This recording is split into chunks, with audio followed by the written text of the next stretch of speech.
Bon, je laisse Olivier Jardet présenter la journée, puis je vous dirai un petit mot après. Merci beaucoup au professeur Franco, qui est le pilier de cette réunion et de ce Grand Prix. Euh, je suis très honoré de présider cette remise de prix de la recherche clinique. Vous savez qu'à titre personnel, j'ai travaillé quand même plusieurs années sur la recherche clinique qui a abouti à une loi qui au départ a été un peu contestée. Néanmoins, maintenant, tout le monde dit que heureusement qu'on l'a faite. Donc, ça me fait toujours plaisir d'avoir même raison a posteriori. Et donc, je félicite vraiment les trois grands prix. Et puis, il y a tout le problème de la robotique, de la simulation. Et donc, aujourd'hui, il y a aussi un prix sur l'intelligence artificielle. Et j'en remercie l'auteur. Merci à toi, Dominique. Merci Olivier. Donc, je rappelle que c'est la 11e édition de ces journées de recherche organisées par l'Académie de chirurgie.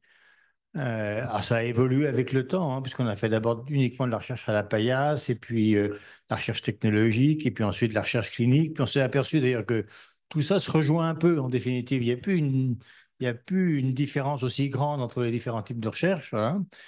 Le but de ces journées, ben, c'est de mettre ensemble les gens qui, dans la France, font de la recherche clinique ou de la recherche fondamentale, de façon à ce que vous puissiez nous faire part de ce que vous faites. C'est tout à fait passionnant pour l'Académie, on est très content. D'ailleurs, les meilleurs d'entre vous seront aussi probablement auditionnés à l'Académie de médecine.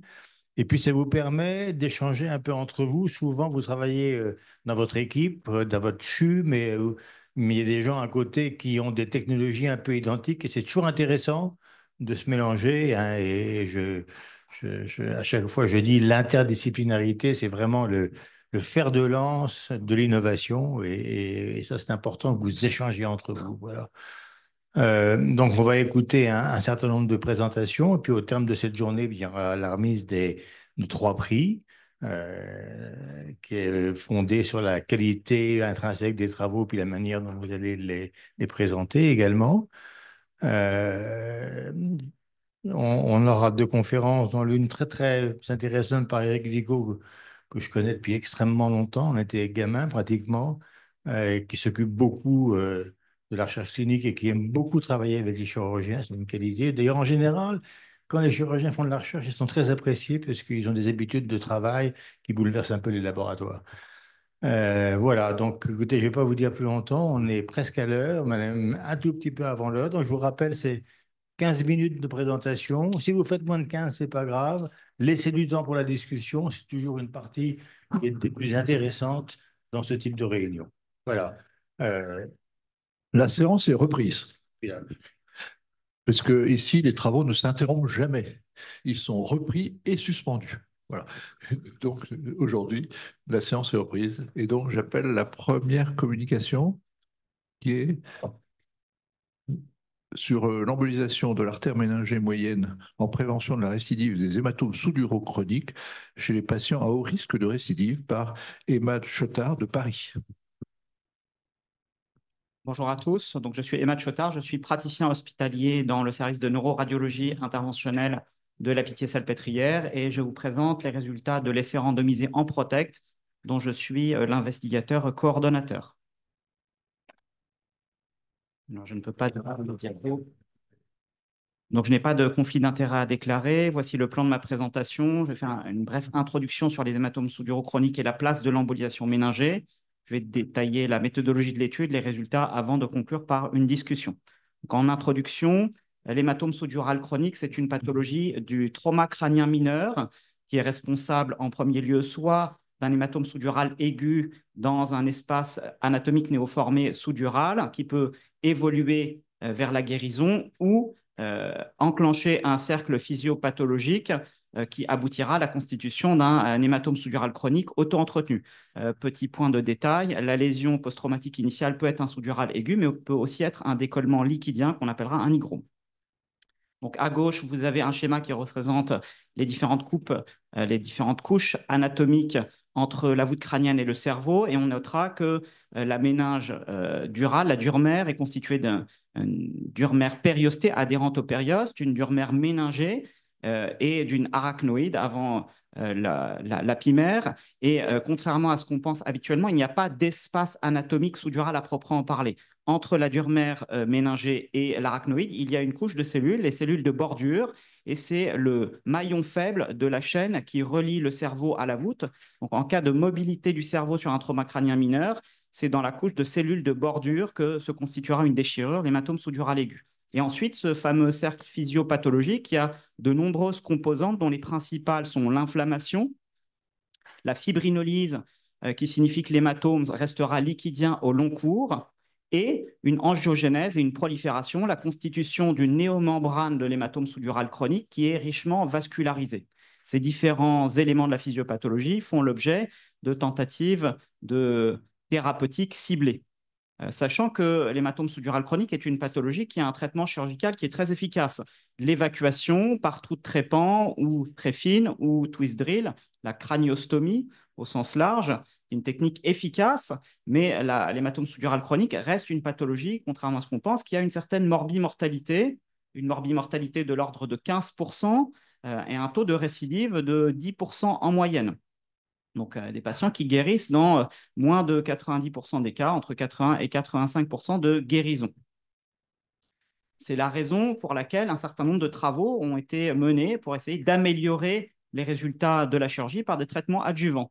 Une des cibles qui a été choisie, c'est l'inflammation, raison pour laquelle les corticoïdes ont longtemps constitué un traitement adjuvant de la chirurgie, voire même un traitement de première intention pour les hématomes non chirurgicaux. L'essai Dex Chronic Subdural Hematoma qui a été mené en Grande-Bretagne et qui a proposé traitement par dexaméthasone à haute dose pendant 2 semaines pour le traitement des hématomes sous-duraux chroniques opérés a conclu certes à une réduction du taux de récidive, mais au prix de tellement de complications de la corticothérapie que les patients étaient plus mal en point dans le groupe de traitement en comparaison avec le groupe contrôle. Donc, il n'y a pas de place à la corticothérapie pour le traitement comme traitement post-opératoire de l'hématome sous-dural chronique. La deuxième cible, c'est l'angiogénèse. Il se trouve que la vascularisation de la dure-mère de la convexité est assez simple. Il s'agit d'une seule artère, l'artère méningée moyenne, et cette artère est élargie chez les sujets avec un hématome sous-dural chronique. Et donc, depuis plus de 2 décennies, il y a des propositions d'embolisation méningée pour la dévascularisation de l'hématome sous-dural chronique. Cette technique a pris son essor après une publication en 2017 dans le journal Radiologie par une équipe coréenne qui a comparé son expérience de façon rétrospective avec les données historiques d'avant l'embolisation, avec un critère de jugement composite qui était la résolution incomplète de l'hématome, la nécessité d'une chirurgie de sauvetage ou d'une chirurgie de récidive, comparer le groupe chirurgie plus embolisation ou embolisation seule pour les patients non chirurgicaux et le groupe historique et qui conclut à un outcome, un résultat clinique pour les patients dans le groupe embolisation qui est bien meilleur. Donc, comme de nombreux centres, on a commencé à l'issue de cette publication à proposer l'embolisation méningée post-opératoire. Alors chez nous, pour les patients jugés à haut risque de récidive, et on a reproduit un petit peu ces résultats, des taux de récidive chirurgicale dans le groupe embolisation qui étaient plus faibles par rapport à un groupe contrôle. Il s'agit ici d'une cohorte rétrospective comparée avec une cohorte historique. Donc, un nombre important de biais a pu gréver les résultats, raison pour laquelle on a monté un essai randomisé basé sur la même méthodologie d'embolisation méningée avec des particules de 300 à 500 micromètres de calibre. Ça a son importance pour la suite. Donc, les caractéristiques de l'étude, il s'agit d'un essai randomisé multicentrique en ouvert en 2 bras parallèles, un groupe embolisation méningée et un groupe prise en charge habituelle. 342 patients ont été inclus et l'essai a été financé par un PHRC interrégional en 2018. 12 centres ont participé avec systématiquement un binôme de co-investigateurs neuroradiologues interventionnels et neurochirurgiens. Pour 3 des 12 centres, il n'y avait pas d'équipe de neuroradiologie interventionnelle locale, donc les patients étaient référés à un centre secondaire pour l'embolisation pour les patients randomisés dans le groupe embolisation. L'objectif de l'étude était d'évaluer l'efficacité de l'embolisation méningée chez les patients à risque de récidive post-opératoire à 6 mois. Le critère d'évaluation principal était la récidive définie comme une réapparition de l'hématome sous-dural chronique homolatéral ou un reliquat de 10 mm ou plus sur le scanner à 6 mois ou la nécessité d'une reprise chirurgicale ou la nécessité d'une réhospitalisation en rapport avec une récidive, donc un critère de jugement composite. Les objectifs secondaires étaient des objectifs d'efficacité et de tolérance. Et pour l'efficacité, on a évalué indépendamment les reprises chirurgicales, le handicap, la mortalité et la durée cumulée d'hospitalisation à 6 mois. Pourquoi 6 mois? Parce que l'immense majorité des récidives surviennent dans les 3 premiers mois.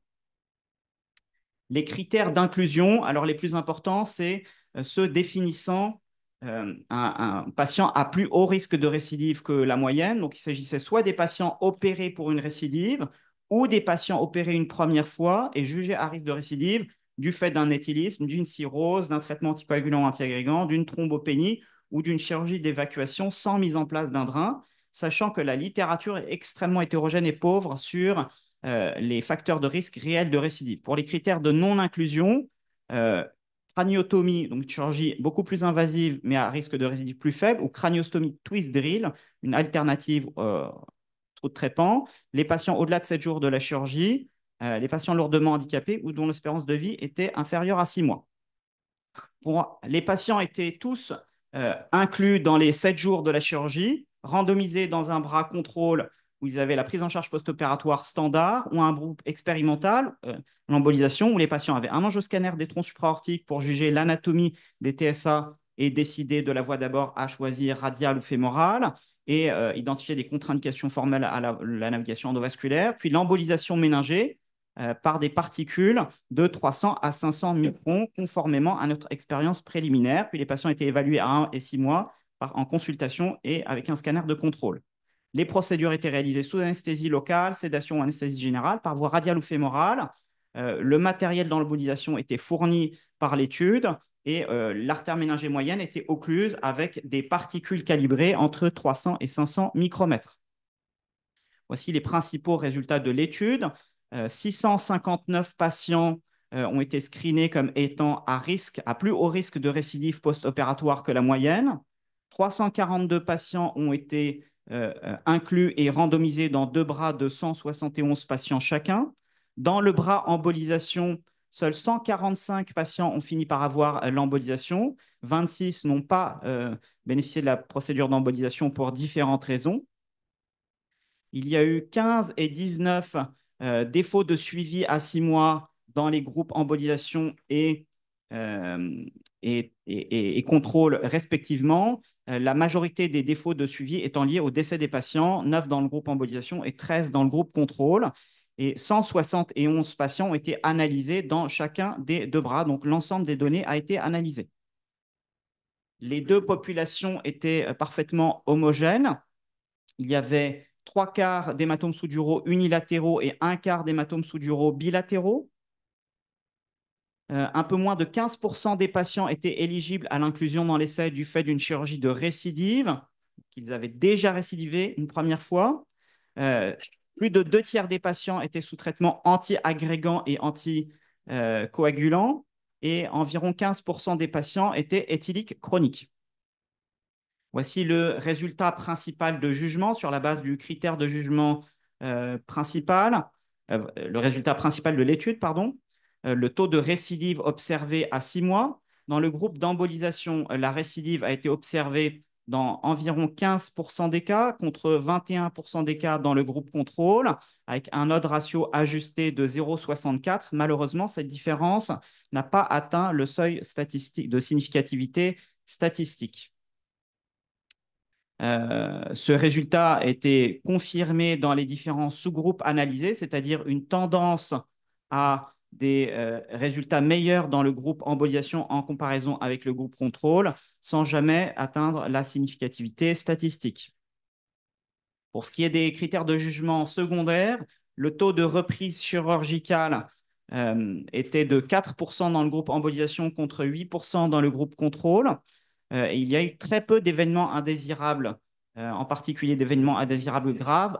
Il y a eu un événement indésirable grave dans le groupe embolisation, une occlusion per procédure de l'artère cérébrale moyenne qui a conduit à la réalisation d'une thrombectomie mécanique per procédure et une évolution, fort heureusement, qui a été favorable avec un patient qui était paucisymptomatique à 6 mois. Et il y a eu 3 complications mineures, 2 déficits neurologiques transitoires inexpliqués et un patient céphalalgique avec des céphalées qui ont été attribués, avec une incertitude sur ce point, à l'embolisation méningée parce qu'un grand nombre de patients avec des hématomes sous-dura chroniques sont également céphalalgiques.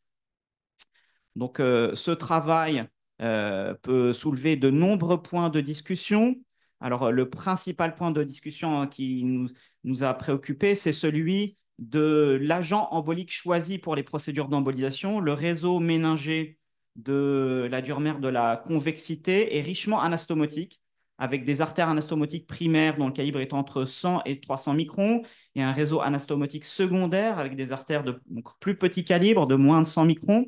Et ces artères anastomotiques croisent la ligne médiane, donc passent au-dessus du sinus sagittal supérieur. La question qu'on se pose au vu de nos résultats, c'est est-ce que l'agent embolique est suffisamment pénétrant pour permettre une dévascularisation extensive? Probablement non.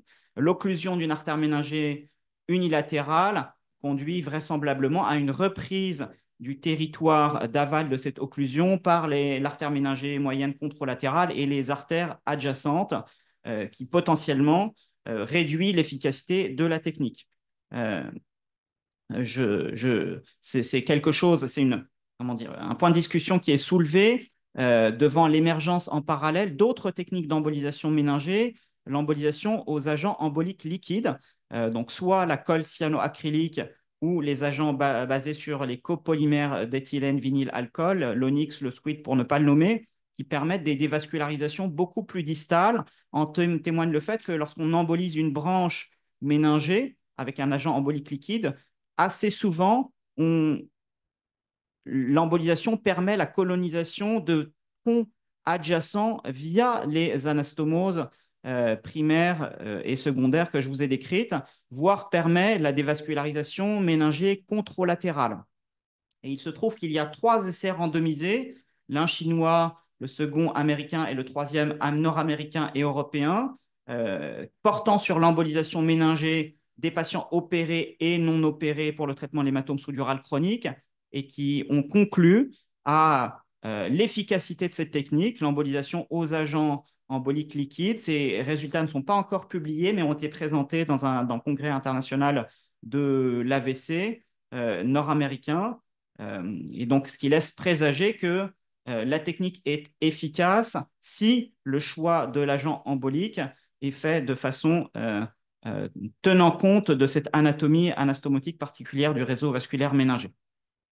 Donc, en conclusion, l'embolisation des hématomes sous-durales chroniques est une procédure simple avec un impact potentiellement important sur le devenir des patients, qu'il s'agisse de patients opérés pour lesquels on peut réduire le taux de récidive ou des patients jugés non chirurgicaux qui ont un risque élevé d'évolution péjorative et donc de nécessité de sauvetage chirurgical. L'embolisation aux particules est également une procédure simple et à très faible risque, mais dont l'efficacité s'est avérée plus limitée que anticipée initialement. Une question qui peut être soulevée, c'est y a-t-il une place pour l'embolisation aux particules de petit calibre qui permettrait de résoudre ce problème qu'on a rencontré a posteriori? Et comme je vous le disais, il y a des essais randomisés sur l'embolisation méningée aux agents emboliques liquides, mais dont les résultats sont en attente de publication. Est-ce que ces publications confirmeront la positivité des essais tels qu'ils ont été présentés en congrès, comme je vous l'ai dit?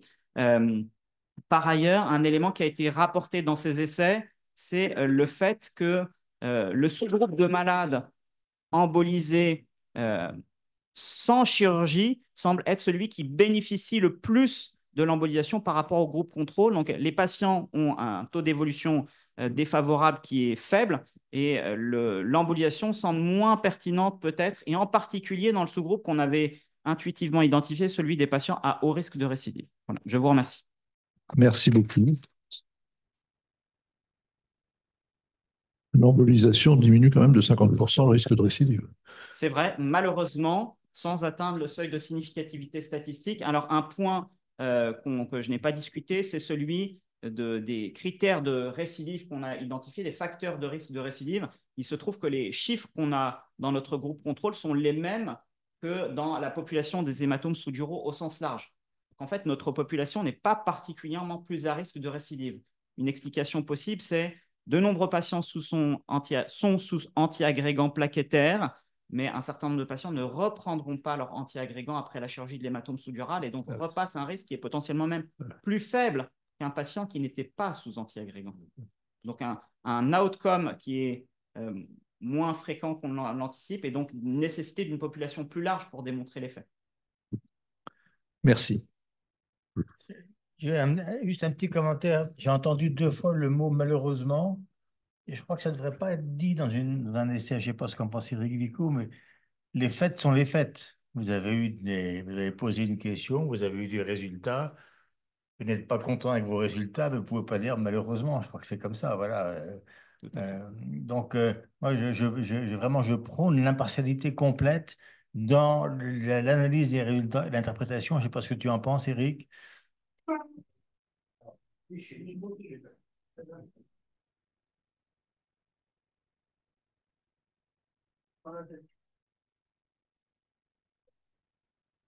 Merci. Donc, oui, je suis d'accord avec toi sur la présentation. Maintenant, si j'ouvre un tout petit peu ce qui me semble être le futur des analyses statistiques, je pense que cette focalisation sur le seuil de 5%,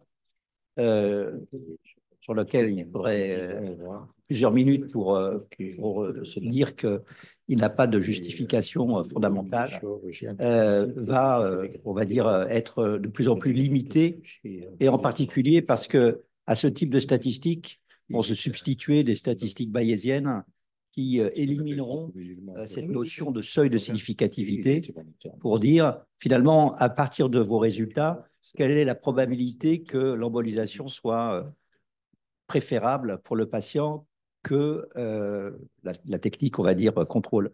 Donc, si vous voulez, je suis entièrement d'accord avec la remarque, c'est-à-dire qu'il faut qu'on soit absolument neutre.